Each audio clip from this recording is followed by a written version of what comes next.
Hi Year 9, this is Miss King and I am here today to start you off on your learning pathways. So hopefully I'm going to explain the process for you and explain what they are, and I'm going to explain what's going to happen over the next 2 weeks.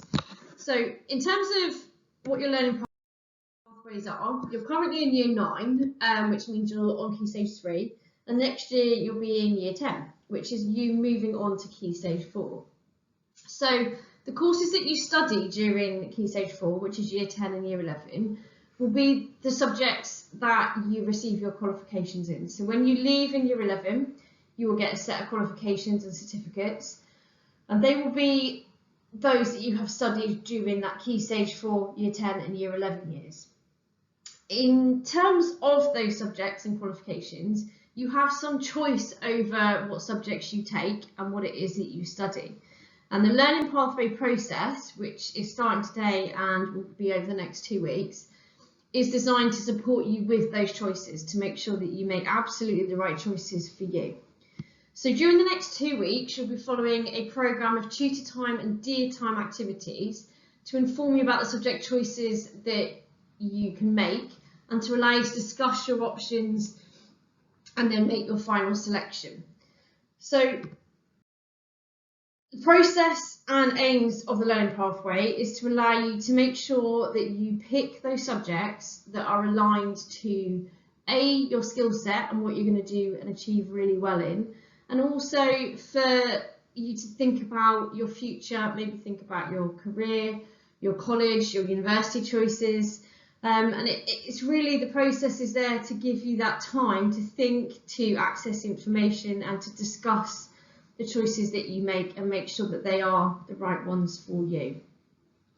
So a little bit of background in terms of the curriculum and what it is that you study. So we have a choice as a school at Chilton Trinity over some of the subjects that we offer you. So you will probably notice that if you have friends or relatives at different schools, they might do slightly different subjects. There are a standard base level of subjects that all schools have to do. And then there are slight differences in what we can offer during the Key Stage 4 year. But in terms of where we come from with our curriculum, up on the slide at the moment, just the motivation and the thought process behind our curriculum. So we really want to offer you a curriculum that can help develop your skills and help you achieve what it is that you want to do in later life, to be able to develop you emotionally. Miss Walker's worked really hard on that personal development programme that you receive. We really want you to become, great citizens and to be able to work hard and be kind, and to be able to form good relationships and to be independent. So it's probably worth keeping that in mind when you're thinking about some of these subjects that you might want to pick. So Key Stage 4, as I've said, is Year 10 and Year 11, and I just want to talk through now what some of the qualifications are, what the qualifications are called, what they look like, and what you can and can't choose to study. So Year 10 and Year 11 are made up of primarily GCSE qualifications. So these are now on a grading system of 9 to 1. They used to be on A star to G. So myself, all of your teachers and your parents will have had A star to G grades. You will get 9 to 1 grades. So I'll pop up a slide in a minute and explain how the 9 to 1 sits with the A star to G. But broadly, 9 is the top grade and 1 is your lowest grade. Most GCSE qualifications now are on untiered papers. So what that means is that everybody sits the same paper. A lot of GCSEs used to be higher foundation. They're not anymore. There are a couple of subjects, maths included, that still have a higher paper and a foundation paper. Most GCSEs now have moved towards having one paper for all students. For your GCSEs, you will be assessed right at the end of the course. So the only assessment that really matters and is the one that counts is the one right at the end when you sit in Year 11 during that summer period. So that's how your qualification will be designated, based on that exam at the end of the course.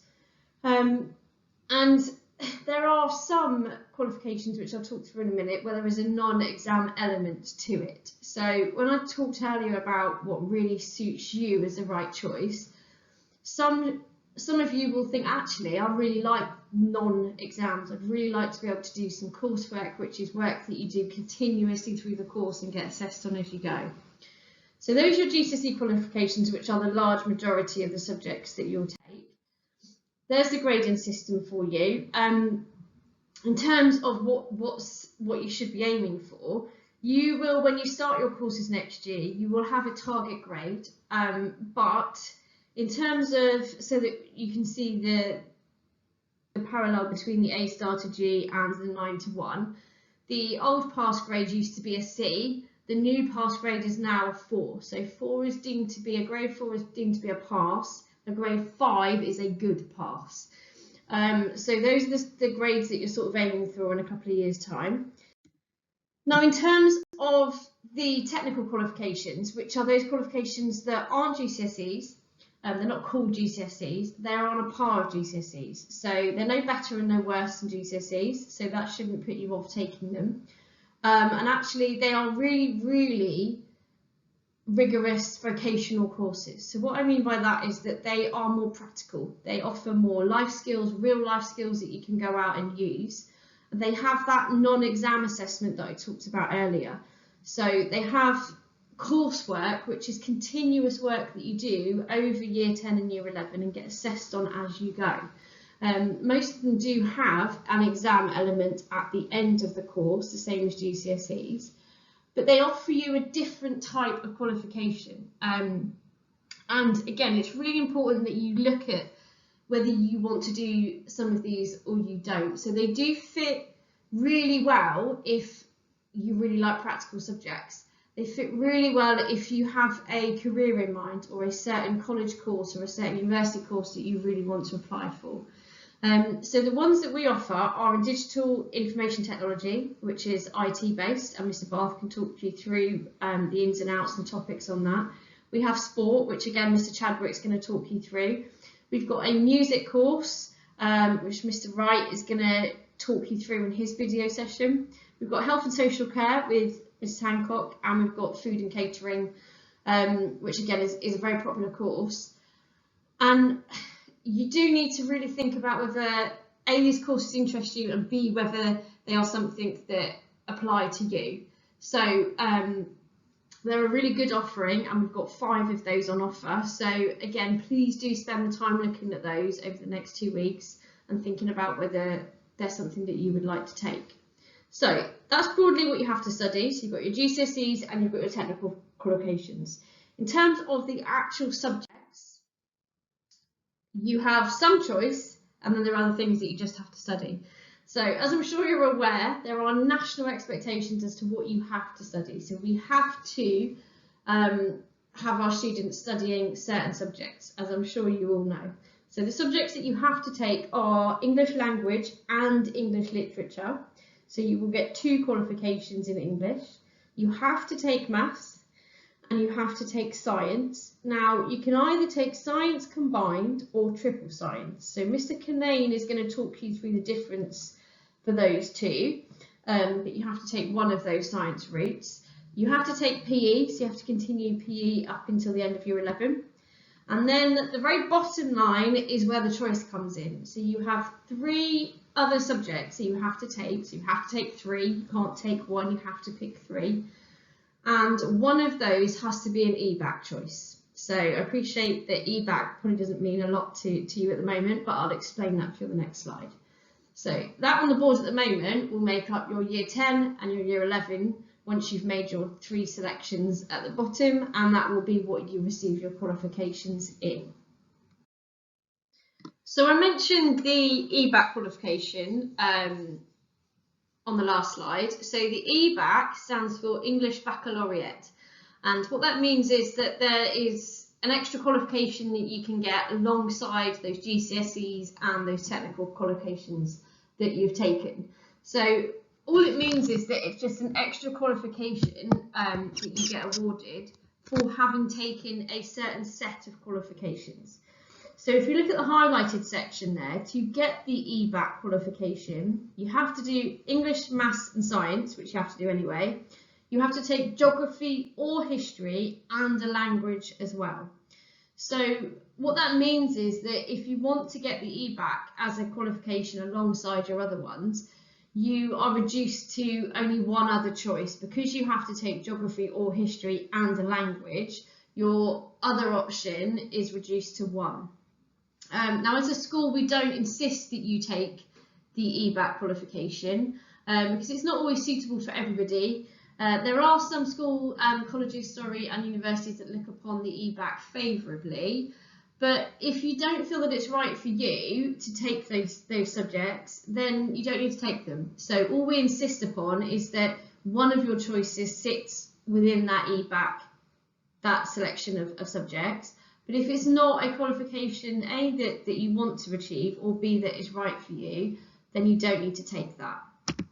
So, on to the good bit. In terms of what you can choose, so you need to make a selection of 3 subjects. So if you want to do the EBacc, you've got to follow those subjects I just talked about, and you're reduced to 1 extra choice. If you're not following the EBacc, you need to make a choice of 3 subjects. So you need to pick at least 1 EBacc subject, and they're in the blue box. So everybody has to take at least one of those. So you have to take geography or history or French or Spanish. So you have to take one of those. You can take another one of those as well, which would then leave you with 1 choice from the orange box. So the orange box are called the open subject choices, and they're all the other subjects that you can take. So you've got art, you've got DT in there, you've got the digital information technology, which is a vocational, you've got drama, health and social care, which is a vocational one, hospitality and catering, which is vocational, so is the music, you've got photography in there, you've got religious studies, which is a GCSE, and you've got sport in there, which is a vocational one. So this is what you really need to think about. So you have to take at least 1 from the blue box and 1 or 2 from the orange box. So remembering that you need a total of 3 subjects. So I appreciate that's a little bit confusing, but again, any questions, let me or your tutor know. So those are what you need to pick from. What we're going to do is, over the next 2 weeks, you're going to have all the information on all those different subject areas. You should have a booklet that you've got from today's session as well. So you should, over the next 2 weeks, have all the information on those subject areas, how they're assessed, what topics are covered. And then I've just put up on the slide for you some of the things that you need to know and think about when making your choices on what it is that you pick. So look at the content of each of the courses. Is it things that interest you? Think about your current skill level in that subject. Are you in a position where you can do really well in that course? Do your teachers think you do really well in that course? How do you like to learn? So we talked a lot about the vocation on the practical side of it. Is that something that you really, really want to do or really, really don't want to do? Does your performance currently suggest that you should be doing particular courses? And also think about the assessment. Think about, do you want all your exams to be assessed at the end, or do you want to take some of those vocational and do some of that coursework as you go? So lots of things to think about, and hopefully the next 2 weeks will help you with that. So you've got this 2 weeks process, which I've popped up on the screen for you. You're going to have videos and information from all of the different subject teachers that are leading those subject areas. You're going to have tutor time and dear time designated to working on this. Your tutor will lead you through the videos and the information around each subject. And it should help you think about, or definitely don't want to do that, or definitely do want to do that, or want to know a little bit more about that course. I've also asked subject teachers during the next 2 weeks to make some time within your lessons to talk about Key Stage 4. Talk about what the subject's like next year in Year 10. What's it like in Year 11? What are Year 11 doing currently with their courses? Please also spend the time talking to some of your other teachers, talking to your friends about what they're going to pick and why they're going to pick it. Maybe talk to some students in Year 10 and Year 11. Why did you pick what you did? Are you pleased you picked that course? And of course, please talk at home about your choices and what other people recommend and why. The more information you can get for the next 2 weeks, the better position you will be in at the end of that 2 weeks to make that choice. As I said earlier, there's career support available. If you would like a one-to-one session for careers advice, please do let your tutor know, who will let me know, and we'll get you booked onto that. And as I said a second ago, you should have a booklet which is full of every single course and everything that you need to know in terms of content and how it's assessed. So that's over the next 2 weeks in tutor time and dear time. Then on Thursday the 17th of March, which is 2 weeks on Thursday, is a parents' evening for the pathways process. So this parents' evening is slightly different to a normal one. You will be invited to attend just one appointment with a designated member of staff. And the point of that meeting is to allow you to sit down with that member of staff and say, right, these are the choices that I want to make. This is why, this is what I've thought about. And it's not about us telling you what to do or changing your choices. It's just support for you to check that you've pick the right courses, to help you out with the one or two that you're querying or not quite sure which one to pick. And then it just means that at the end of that meeting, we can take in your choices, and then you've made your selection for next year, and then it's our job to take it forward and make your timetable for next year. So those appointments will go live on Thursday the 3rd of March. So this Thursday, I'll send out a letter home and you can book onto your appointment. That appointment is really, really super important. So if you can come to that, I would definitely urge you to. It's just 15-20 minutes for you to be able to sit down and say, these are choices I've made, this is why, and for us to just make sure that you've been supported and that they are 100% the right choices for you for next year.